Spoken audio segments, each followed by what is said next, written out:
Welcome to the Agent from Within podcast, the only podcast that's here to develop the real estate agent as a human being, to help you get out of your own way, to actually align yourself to what you really want in your life and then build a real estate business around that.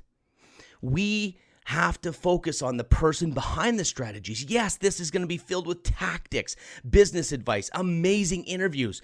But if you're not in the right place mentally and emotionally, you will self-sabotage your business. You will chase, you will compare. This is about creating the best race car driver, not just the best race car. Any race car driver can jump into any car and win the race. We need to develop you as a human being. This is the only place that real estate agents can actually focus on growing yourself and growing your business. Cheers. We're going to look at commission objections. There's two things only I'm going to teach you. There's so much freaking content. I want to leave two things today. Two ways to respond to a commission objection. I'm sure there's 5 or 6 different ways, but I'll tell you the one way that works so good for me. Again, that's built around me, but I think everyone can use it. First question. This is maybe I need you to engage here. The biggest reason why we create these objections, by the way, you are creating them. You have to realize that 90% is that you come into the game with an energy that will create the question. You have to think, I don't care if you disagree, just imagine that's real. So here's the thing. Let me give you an example. My daughter eats a cookie off the table. I would have no clue. She wasn't supposed to eat the cookie. She walks into the room and she looks at me with that guilty face and says, hey, Dad, I didn't do anything. Like, what? What are you talking about? You ate a cookie, didn't you? She created the objection with the energy and the guilt and the thinking behind stealing the cookie. The biggest problem with commission objections is this. You walk in there and think, am I worth $16,000?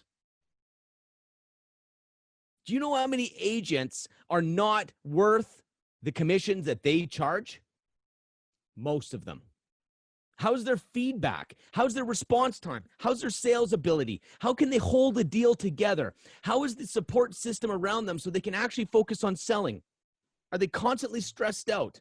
Do they like all of these issues show up? Like, do you really believe that you're worth that kind of money?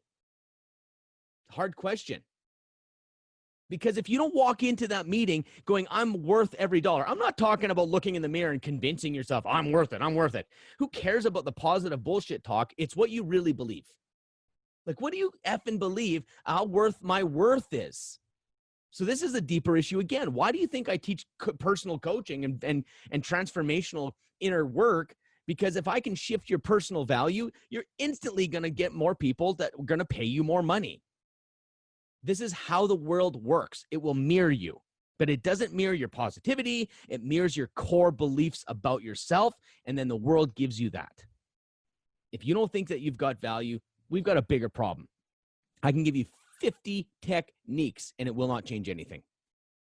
I've done it. I've coached way too many people. We see a value shift. That's why when you have an assistant, your value jumps. All of a sudden, you can look at client in the eye and say, I've got an assistant, so I can focus on you. There's a core belief that happens there, guys. I'm an energy guy. People will feel me before they hear me. Even if they don't get what I'm saying, they're like, I like what you're putting down. Why? Because there's something about my inner belief about who I am. I really believe it. So first question, you need to ask yourself before we get into techniques, do you really believe you're worth that kind of money? And if you're not, what are the things, and I want you guys to seriously, if you don't want to write this down, that's fine, but I would literally sit down. You need to take a coffee shop moment and say, what do I need to do in my business so I would 100% believe I am worth that money? Like, literally is something you need to sit down and ask yourself, what would I have to do in my business to say I am so worth what I give? The next question is this: would I hire me? Would I be the person I would refer? Do you know how many people, do you want to know something crazy? I don't know if Corey's on here, and I might embarrass him. I was on Strathcona, and I'm hunting for this deal, and Corey, this is years ago. Now Corey beat me the other day, which I'm so proud of because I'm not paying attention to actually selling real estate as much, which is kind of weird balance. I do my technique on how to land the Facebook. When someone refers me on Facebook, I know exactly what to do. Same training Corey had and everything. But then as soon as Corey saw me, he posted, Ben's probably the best choice. And I'm thinking, Corey thinks my business and who I am is way better than any choice out there. So he didn't even compete. That's the mental game. That's the mental game. So guys, the thing is, like, if would you want to, how about this? Are you the better option? Like, how about this? If me or you were better option, would you choose Ben or would you choose you? If you guys think I'm great at what I do, it's going to be a good test going, would Ben do a better job than me?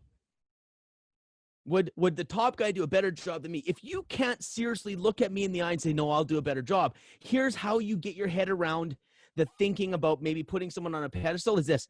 Ben cannot be Christy. Christy can be Christy. And that's how you win. The people, if you can really be yourself, you're going to attract people that fit you better.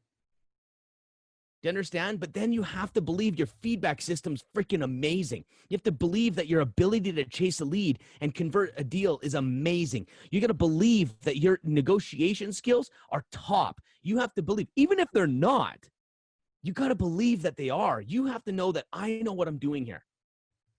This is the self-doubt that comes in. No, haha. What was that? I missed that, Peter. I was just saying that can Ben do a better job than I can? I'm just saying no. Yeah, see there, like, it's true, man. Like, especially right now. Like, but if not, let's compete. Let's play ball. Like, don't be shy. This is what I'm trying to say, guys. So you see, I'm going after the head. I'm going after the heart, like always. So let's go technique. Okay? This is a funny one. I posted on Realtor Association site, and everyone's like, commission. Everyone has a value issue. They don't have a commission issue. But anyways, I'll stop talking about that now. Question for you. When someone says, hey, would you negotiate your commission? Is that the question that we're going to talk about? Would you negotiate that commission? First of all, when they ask you the question, step one, if you answer it, you are being led. You are no longer leading that conversation. You need to take that conversation and get back in the driver's seat. Here's what you say. By the way, I will be asking you guys to repeat this back to me because we're in training, teaching world now. I want someone to come back to me and say, okay, this is, so Ben, what you're saying is, so here's the deal. We need to establish that they're not negotiating on commission. We need to stop them from negotiating on commission and getting them to negotiate on value. Here's what I do. I go, Mr. Seller. So after they ask me the question, do you negotiate your commissions? Would you drop your commissions? I know a lot of guys that do. I say, okay, let me ask you a question. What kind of car do you drive? What kind of car do you drive? Well, I got a Ford Tundra. A Toyota Tundra. Okay, so what's that truck worth? About $50K. Interesting. That's pretty nice. Man, that's a beautiful vehicle. Man, that is amazing. And you'll see the guy get proud. Anyone that has a Toyota Tundra is very proud of what Toyota Tundra. It's like an Apple computer. And so here's the thing. I say, okay, let me ask you a question. Could have you bought a car for $10,000 that would last you for 5 years? Like an old one, maybe a little repairs on the way. Maybe you're all in for about 15 grand for the 10-year journey. Could you have done that? What would they say? Answer, please. They'd say, yes, of course I could have. So I'd say, Mr. Seller, then I'm confused because you were willing to pay $35,000 more for a Tundra when you didn't need it. You could have done a $15,000 car. So what that tells me about you is that you are a person that chooses their purchases by value, not by price. Would you agree? And you literally need to get them to agree. That is a closing technique, right, Scott? Those are called tie downs. Absolutely. Right? You tie them down with lots of yeses. When the time comes to say, do you want to choose me as an agent? They're confirming it. You're not closing it. You're in my sales head now, guys. So what I've done is established value versus negotiating on price. Now you have to show them the value that you give. And that's why you've already done that. If you've taken my CMA training, the entire thing is built on that. Showing them why we do feedback the way we do, not how we do feedback, why response time is key, why having an assistant frees me up to make a sale when all my other competitors don't have assistants and they get busy. How the hell are they even going to do your feedback, Mr. Seller? They don't think like businessmen. They think like workers. You understand that I've got a sales training in my background. You understand that people actually say I'm not that salesy. Are you kidding me? This is a sales job. Guys, I got 50 lines. 50 of them. Repeat back to me, guys. How do we do this technique? Using the car technique. And I want to know what you're getting, because hearing myself talk, I've talked about this lots of times. I don't need to hear it. What are you hearing? Establish value. How? Making them understand of what you can bring to the table over what other people can bring, and make them realize that what you are offering is what they want is value, not something cheap. So you have to use the car. You have to trap them. Because if you start, like, this is a really good point, though. That's why I'm kind of want to coach through this, because if you sit down, and this is what all trainers say, bring your value, bring value, bring value, like whatever. How do you actually tell them, and how do you communicate value? Like, it's such a great word and it's popular, but the thing is, I didn't know you wanted. No, I'm not giving you. I'm not saying you're doing it wrong. I'm using our little conversation because there's a lot of people that need to understand that sitting down and starting. I know you wouldn't have done that, but sitting down and starting by saying, "Here's what I'm better, and you're going to want to pay me because of these reasons." That's the wrong way to start. I want to establish and take their freaking clothes off and say, "I see you. You're a value purchaser, not a price purchaser."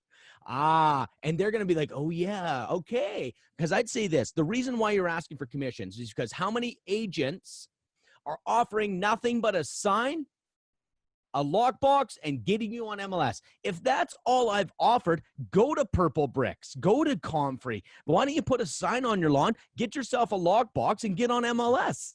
Why would you pay me? The same reason why you didn't buy a $15,000 old truck. That's why. You getting it? See how you bring the story in, establish the value by their purchasing decision was already made. You exposed that price is not the issue. It's a value issue, and that most agents are not worth the money. But you do that at the end of your CMA presentation. Okay? Unless they hit you directly in the eyes at the beginning. How much is your commissions? How about if somebody says that to you right on a phone call? Perfect. On a phone call, I hate it because it's very difficult.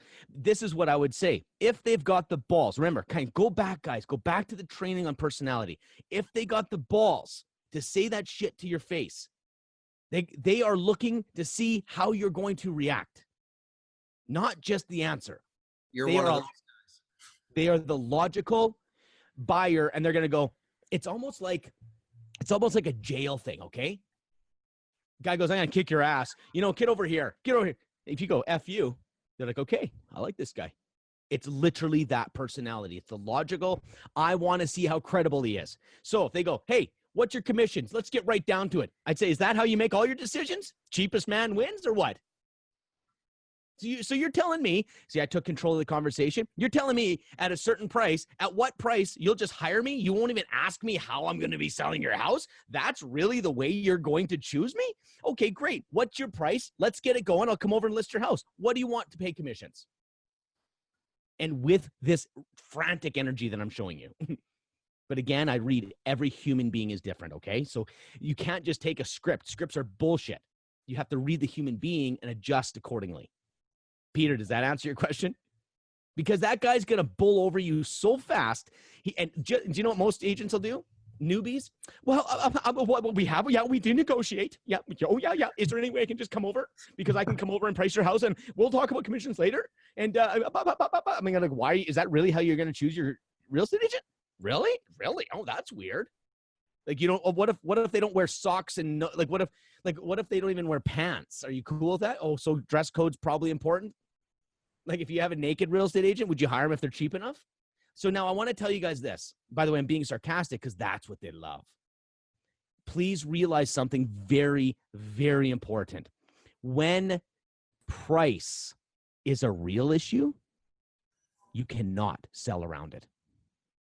It'll be the only way to land the deal. Then you do it, or you don't do it. But you have to try value. You have to try all these other things.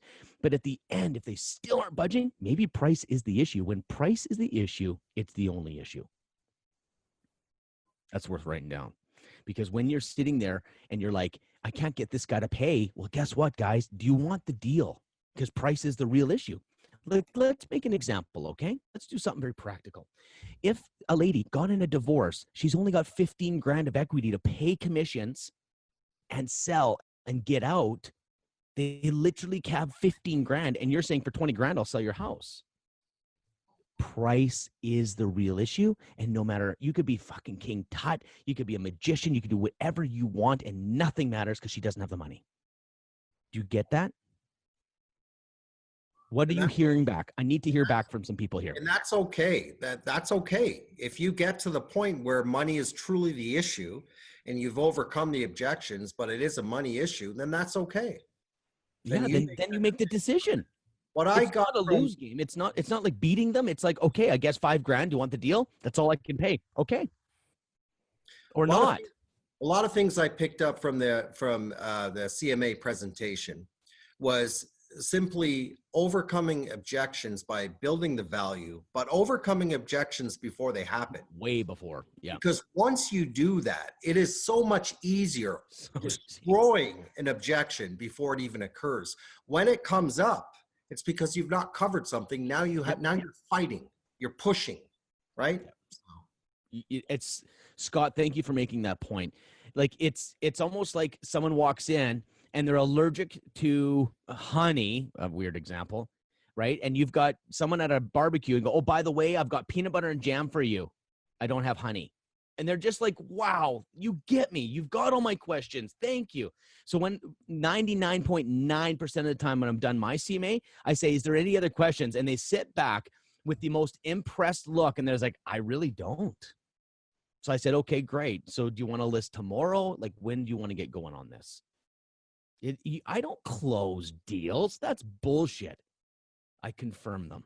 By the time we're done, we've dealt with so many different objections that come over that there's no questions. That's when they're so ready to go. My CMA presentation, I'm sitting with a client between 1.5 to 2 hours.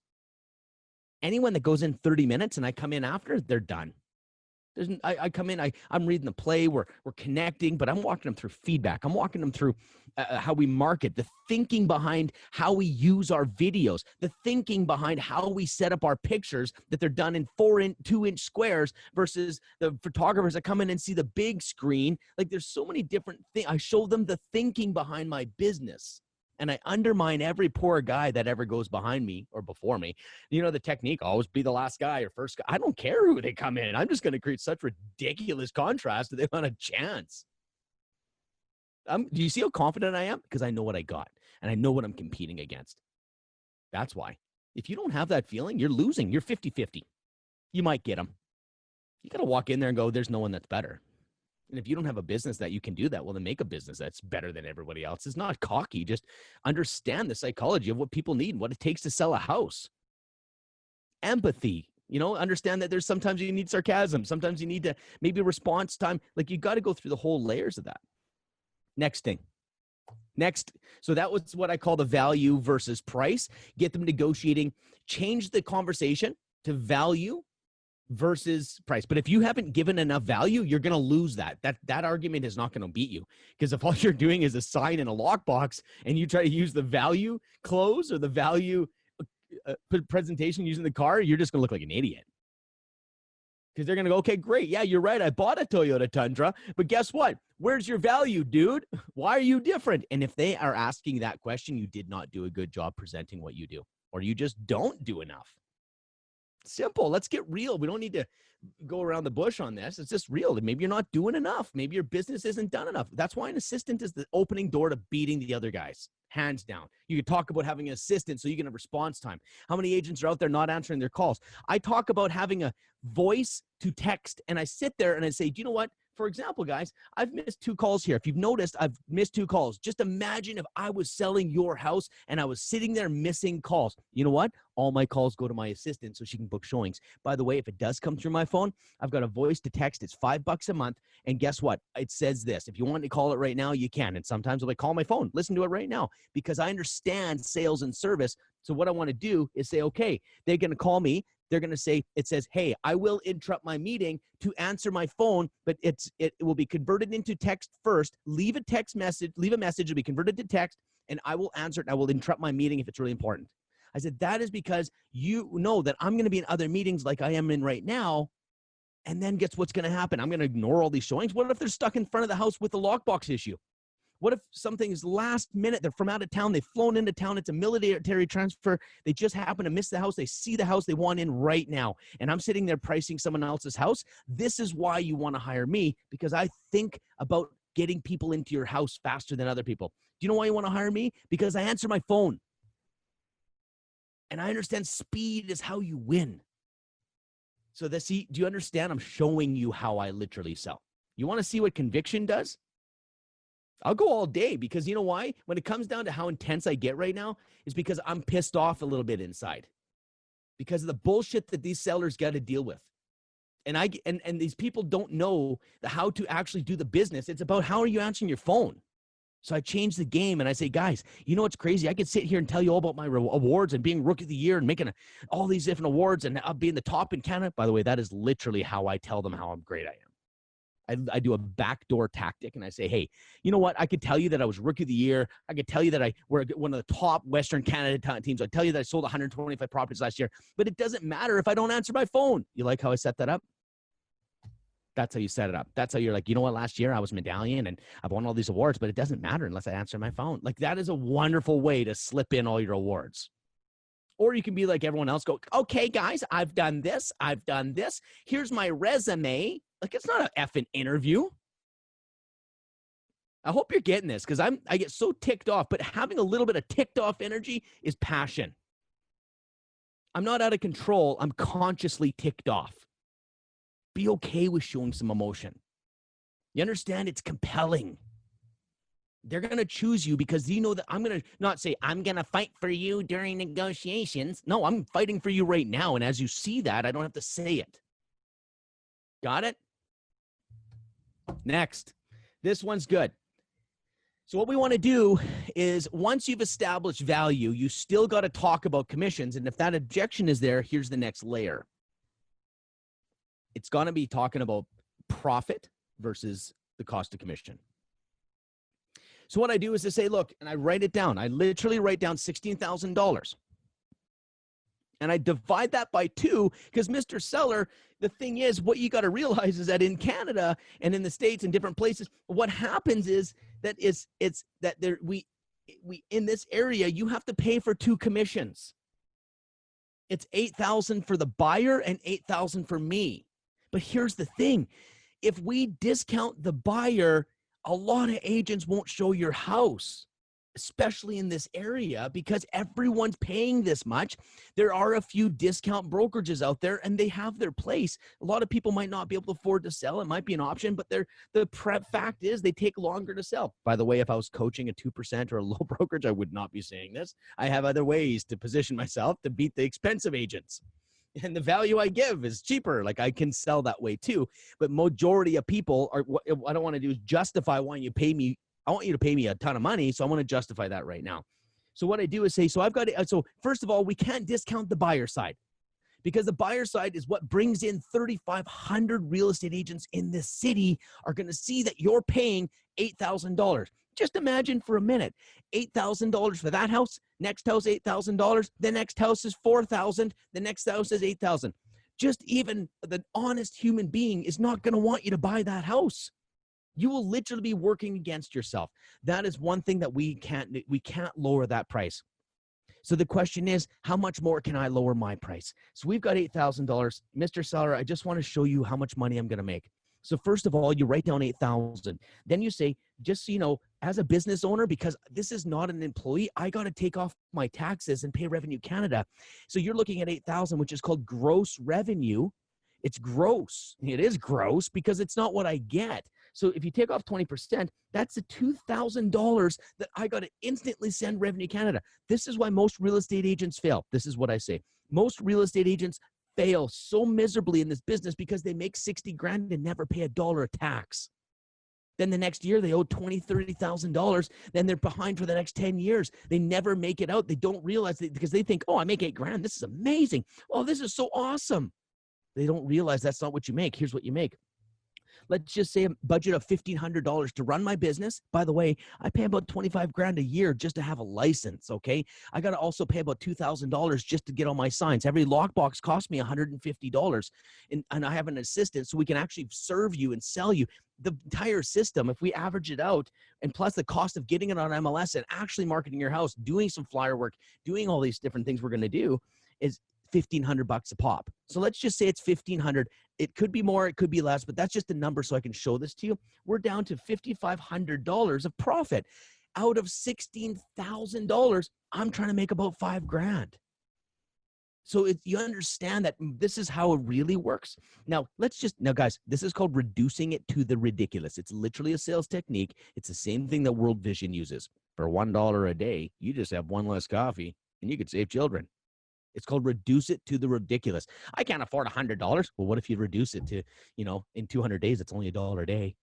Oh, I never saw it that way, which has got truth to it. We need somehow to reframe pricing. So I say this, guys, I say, Mr. Seller, if you actually think about it, how long do you think this house is going to take? Well, the average in our area is about 60 days. So if we say it's 60 days, let's divide the $5,500, divide it into 2. I'm making $2,250 a month. So if I would have come to this meeting and said, would you pay me $2,000 a month for 2 months to sell your house? You would be head over heels to pay that. But it's not how it works. That I'm hoping to make, I got to sell 4 or 5 houses a month to even make it. So you got to realize, for me to discount, if I was to even discount $1,000, that's 25% of my commissions. Feedback, please. Give me some feedback. What are you getting? What are you hearing? Am I going too fast? I love it. You're breaking it down to make even us understand Your value. Forget the, we're always thinking, okay, we're going to do 5 deals. That's approximately 30, 35 grand. But in reality, it's like 20. Nope. It's depressing, dude. That's what it is. When you first start thinking of that. All very good. Put all that on a slide, please. Yeah. So remember, 8 grand minus 25% Revenue Canada, or, if you're watching this in the States or whatever country you're in, this is filmed in Canada. So like IRS or whatever the taxes you need to pay, then you say $1,500 to sell a house. And then you break it down to the profit, whatever the profit is, you divide it by how many months it's going to take. And then you sell them on, this is how much a month I'm trying to make. By the way, Mr. Seller, if it doesn't sell, I will be out $1,500 in a whole lot of time. So I'm taking that risk as well, because you don't have to pay me $1 until it sells. It's a pretty freaking good deal. By the way, so now that I've established that he's a value buyer, now that I've established you want to negotiate on my commissions, I'll negotiate on the 5 grand. Do you hear me? Negotiate on the 5 grand, not the 16. Huge point, right? I can't negotiate on money that's not mine. Right? So I'd say, how about I give you 10% off? Great. That's $500. Now, negotiate on the smaller number. You will negotiate less down. Now, when price is the only issue. First of all, let me back up. Once you're at this point where you've set them up, you've established that we're negotiating value, you've broken down what you're actually going to make, then you close them like this. For the people, I know there's people in BC and there's different rules around. I say this, by the way, the one thing I know is I want to be fair. I want to be fair. So before you start negotiating commissions, just like Scott says, let's deal with this objection first. I say, you know what, Mr. Seller, why don't we do this? Because I know when I make more money, I want you to save more money. It's not that I don't want to negotiate my commissions. I just can't, or I won't even have a business to run. So here's the thing. If I bring in the buyer, there's a whole $8,000 to work with. Why don't we split that? If I bring in the buyer, I'll take half. It still gives me the incentive to bring in a buyer. I'll take the extra $4,000, you save $4,000, and we will high five and have a glass of wine when it's all done, because I made a bit more money and you save some money. Where I make more money, I want you to save more money. That's just how I think. I have a team, so I say, if my team member brings in a buyer, I'll be dropping it $2,000, because guess what? The truth is, I make money on my team, money that I wasn't planning. So those are the two areas I can discount, substantially discount. Anyways, great. How does that, and then I do that. How does that sound to you? What does 100% of the people say to me? Wow, that sounds great. Right? I'll only make $5,000, but I'll give you $4,000 off if I sell it. I know some people can't do that. The rules are changing a bit that way. Okay, guys, give me it back. Give me it back. What are you hearing? I think the seller needs to hear a logical, candid response when they're questioning commissions versus, some agents maybe getting their back up a little bit. No, I don't negotiate commissions. It's bullshit. Yeah, going straight. So there'll be a little bit of resentment from the seller, but Yep. as you present it, where you're logically doing that logic hammer tap and being candid with them, I think they respect that and they understand it. Yep. I think being straight, by the way, sometimes to do say something like, do you know what? $16,000 is a hell of a lot of money. I totally get it. But don't be like, oh, well, it's just the cost of business. You got a $500,000 house. It's only 60. No. It's a lot of money. I don't care who you are. And I get it. I try to get a deal everywhere I go. I get it. I respect it. We brag about getting deals, but this one's a little challenging for me. But when I say, well, it's just not my business, I don't negotiate. F that. Everyone negotiates. It's such bullshit. Everyone negotiates some level. If there's a deal that brings you 7 buyers or an amazing location, or if it's a super easy deal, of course you negotiate. Don't be crazy. If you got a restaurant and you got your whole deal is moving people in and out is how you make money. Do you understand the social media? I sold another one. Like it's like, if you want to list a property and you want to break into an area, list it for free and then door knock the whole area. You got to sign up. Go pull a lead off your listing. If listing people knew how much money we make on having listings, they wouldn't pay us what we get paid. So the value of a great listing, you do not take a shit listing. Do not take an overpriced garbage listing at a discounted rate. You will get your ass kicked every day by that seller. You cannot do it. You have to take, if you're going to discount, they better be at a great price in an area that you can leverage leads. I am 100% okay with discounting. How do you think we make? My first deal was $500, and I ended up getting someone at my open house that bought and sold. I made 25 G's. And I own that area still to this day because that was my area I wanted to get into. $500. I had a senior citizens discount for a while too. That was pretty slick. Oh, you're a senior? Yeah, you get $1,500 off because you're a senior. Man, seniors ate that up. Like there's so many different ways to do it. Oh, you're buying 2 houses? Just offer it. Oh, great. You get $1,000 off. See, I dealt with it before they start grinding me out. Just be generous. Be smart. And I think there's so much like cloak and dagger around like how do commissions work and what do we make? And I've had in my listing presentation, this is what it is. 100%. Like it's right here on paper. And people respect that because nobody talks about it. Yeah. But people do you know what that is? They want real. Yeah. We got politicians that are lying to us. We have family members that are lying to us. We got ourselves lying to ourselves. We're so fucking sick and tired of people just giving us like this. There's something about what they're saying is not real.